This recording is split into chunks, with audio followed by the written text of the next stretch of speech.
2 साल की उम्र में पोलियो हो गया। एक ऐसे शहर में जन्मी, काटावांजी, उड़ीसा का एक छोटा सा कस्बा, Orthodox Marwari family, joint family, जहाँ पे माँ बाप को भी नहीं पता ये पोलियो क्या होता है। डॉक्टर्स को लगा मलेरिया है, इंजेक्शन दे दिया, 50% बॉडी काम करना बंद कर दिया। 1.5 साल तक कोमा की स्थिति पे बेड पे पड़ी रही। माँ ने हार नहीं मानी, बाप ने हार नहीं मानी। उन्होंने कहा नहीं, हम बच्चे का केयर करेंगे, मालिश किए, हर नीम हकीम सबके पास लेके गए, पर पता नहीं आगे फ्यूचर क्या होगा। 4 साल की एज में मैं चलना वापस से सीखी, लड़खड़ाते हुए, गिरते हुए, भागते हुए आगे फिर से मैं चलना शुरू किया।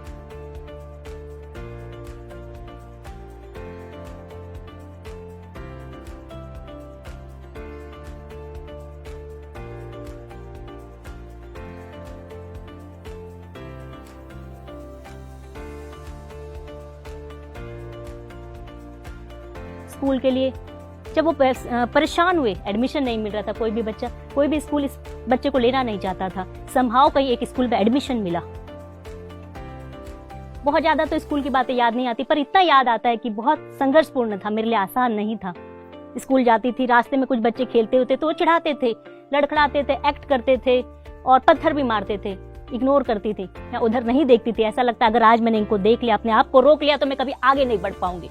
वो 4 किलो का बस्ता, वो 1 किलो का टिफिन, वो 1 किलो का पानी बोतल आज भी याद आता है। जब मैं निकलती थी स्कूल से घर जाने को, लंबा सा सफर लगता था, कोई साथ चलने को तैयार नहीं होता था, धीरे धीरे रुकते हुए अकेले घर आती थी, क्योंकि शरीर में पोलियो था, मन में पोलियो नहीं। स्कूल की पढ़ाई कंप्लीट हुई, आगे डॉक्टर बनने की इच्छा थी। माँ बाप को कहा तो पापा ने कहा कि नहीं, हमारी फाइनेंशियल पावर इतनी नहीं है। क्या बोलते कैसे बच्चे को, किस तरीके से डिसेबल बच्चे को वो बाहर भेजते, नहीं भेज सकते, तो उनकी मजबूरी थी। समहाउ मैंने कॉमर्स लिया, जो एक कॉलेज था छोटे से गांव पे, वहां कॉमर्स की पढ़ाई कंप्लीट की, ग्रेजुएशन कंप्लीट किया।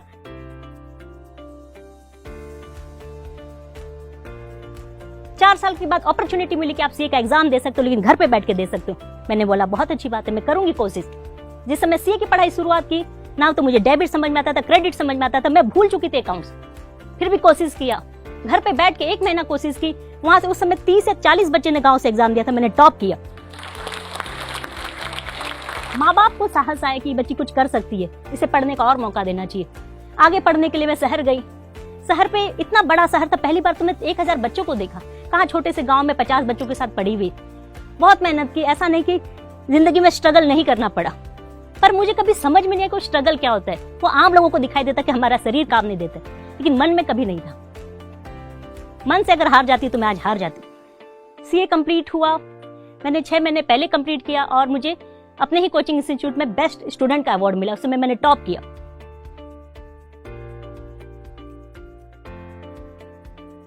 घर पे पढ़ा 2-3 महीना, सब उनको समझ में आया कि लड़की मेहनत बहुत कर रही है, लेकिन हो नहीं रहा है। फिर दिल्ली गई, अकेले दम पे दिल्ली गई, वहां पढ़ाई स्टार्ट की, वहां पढ़ाई करी और एग्जैक्ट 1 ईयर में मैं रैंक लेके वापस आ गई।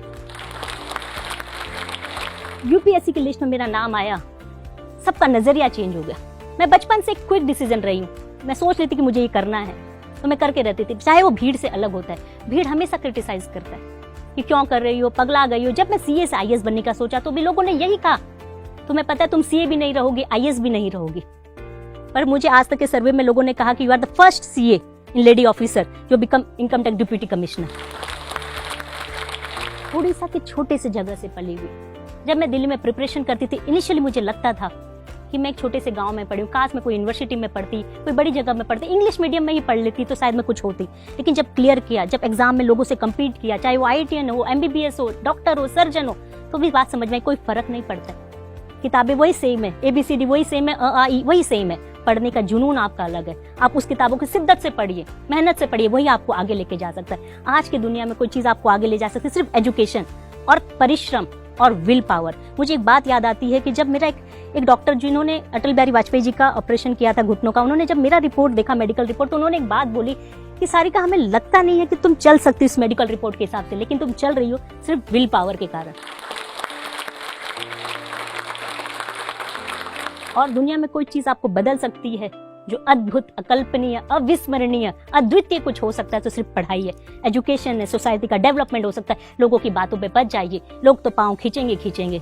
हमेशा आपको ये बोलेंगे तुम क्यों कर रहे हो, तुम्हें क्या जरूरत है, तुम्हारी ड्यूटी करो। पर मेरी सोच है कि मन में आई है, इच्छा आई है तो मुझे उसे करके जाना है। मंजिल मेरी कहाँ है, वो मुझे लेके जाएगी। अगर रास्ते हैं तो ख्वाब है, ख्वाब है तो मंजिलें, मंजिलें हैं तो फासले हैं, फासले तो हौसले, हौसले हैं तो विश्वास है।